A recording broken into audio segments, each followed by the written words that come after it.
Hello welcome everybody. इस video में मैं आप सभी को कोचिंग के बारे में जो बिजनेस स्ट्रैटेजी वो लोग अपनाते हैं स्कॉलरशिप टेस्ट के नाम पे आपसे बहुत सारे पैसे ठगे जाते हैं, और ये जो है वो बहुत सारे कोचिंग इंस्टीट्यूट्स की बिजनेस स्ट्रैटेजी होती है। तो इस वीडियो में मैं आपको बताऊंगा कि आपको इससे कैसे बचना है और जो आप सभी को क्या टारगेट रखना चाहिए। तो अगर अभी तक आपने चैनल को सब्सक्राइब नहीं किया है तो प्लीज सब्सक्राइब कर ले, क्योंकि यहां पे मैं आपको ऐसे ही वीडियोस अपलोड करते रहता हूं। तो देखिए, अगर आप देखेंगे न्यूज़पेपर में तो यूजुअली आप पाएंगे कि एलन का, फिटजी का, आकाश का, रेजोनेंस का, इन सभी जो बहुत बड़े बड़े कोचिंग इंस्टीट्यूट्स हैं वो सभी अपने एडवर्टीजमेंट निकालते हैं, वो भी न्यूज़पेपर के फर्स्ट पेज पे। और आप जानते हैं कि अगर फर्स्ट पेज पे अगर आप कोई भी एडवर्टीजमेंट निकाल रहे हो तो फर्स्ट पेज पे एडवर्टीजमेंट निकालने का मोर देन लाख रुपीस उनको देने पड़ते हैं, वो भी एक दिन के लिए, और वो भी एक सिंगल न्यूज़पेपर पे। तो ऐसे जो है वो बहुत सारे न्यूज़पेपर हैं। अगर मैं अभी आपको न्यूज़पेपर्स के नाम बताऊं तो जैसे दैनिक भास्कर हो गई, प्रभात खबर हो गया, टाइम्स ऑफ इंडिया हो गई, द इकोनॉमिक टाइम्स हो गया, और an number of papers newspaper India में पब्लिश होते हैं। तो लेकिन वो भी जो मेजर न्यूज़पेपर्स होते हैं उनमें ये लोग जो है अपना एडवर्टीजमेंट जो है वो निकालते हैं। अब इनका मेन टारगेट होता है कि जितने भी मिडिल क्लास फैमिली है या फिर अपर मिडिल क्लास फैमिली है उनके यहाँ न्यूज़पेपर जरूर जाता है, तो वो स्टूडेंट्स उनके जरूर देखेंगे। और अगर वो आईआईटीएन बनना चाहते हैं या फिर एम्स में डॉक्टर बनना चाहते हैं तो वो जरूर जो है वो इन कोचिंग में ही प्रेफर करेंगे। और आपको ये सुनकर बहुत ही आश्चर्य होगा कि एलन जो आप नाम सुनते हो, जो कि कोटा में बहुत ही फेमस इंस्टीट्यूट है, उसमें इस उनके एडवर्टीजमेंट पॉलिसी की वजह से ही मोर नंबर ऑफ कैंडिडेट्स जो है वहां पर रजिस्टर करते हैं। और शायद ये रियलिटी भी आपको चौंक के बहुत ही जान के बहुत ही आश्चर्य होगा कि even not more than 500 students भी उनके कोचिंग इंस्टीट्यूट से क्रैक कर पाते हैं। तो ये जो है वो रियलिटी है, लेकिन वो एडवर्टीजमेंट की वजह से जो है वो आपसे लाखों रुपए लेते हैं, और बाद में रिजल्ट क्या होता है वो आप सभी को मैंने बता दिया है। तो आप सभी को इससे बचना कैसे है? आप सभी को क्या करना है कि आप जिस भी कोचिंग, पार्टिकुलर एक या दो कोचिंग को ही जो आप टारगेट रखना, नहीं तो आप अगर मोर देन 2 to 3, 5 ऐसे कोचिंग्स को अगर टारगेट करते हो तो आपके जो है वो 300 to 400 जो इनके स्कॉलरशिप टेस्ट होते हैं उसमें आप पैसे दोगे, और उसके बाद आपकी एग्जामिनेशन करवाई जाएगी, और फाइनली जो वो स्कॉलरशिप देते हैं वो आपको ट्यूशन फी पे दिया जाता है। मींस आपको एडमिशन फी पूरा देना पड़ेगा, उनके जो बुक एंड सैंपल पेपर्स या फिर जो स्टडी मटेरियल है उनके पैसे आपको पूरे देने पड़ेंगे, और ट्यूशन फी पे वेवर मिलता है।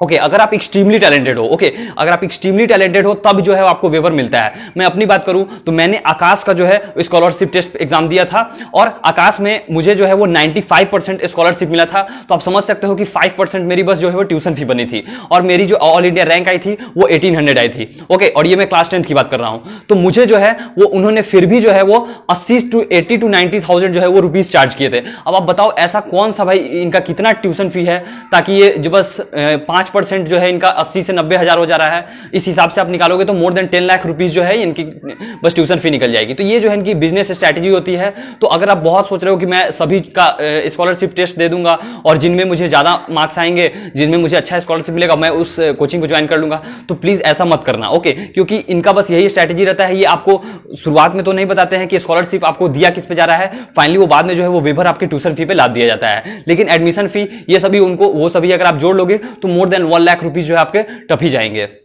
तो प्लीज आप इनके झांसे में मत आओ। आप 1 या 2 या 3 ही ऐसे कोचिंग्स जो हैं उन्हें आप अपना टारगेट रखो, और उन्हीं का जो है वो स्कॉलरशिप टेस्ट देना।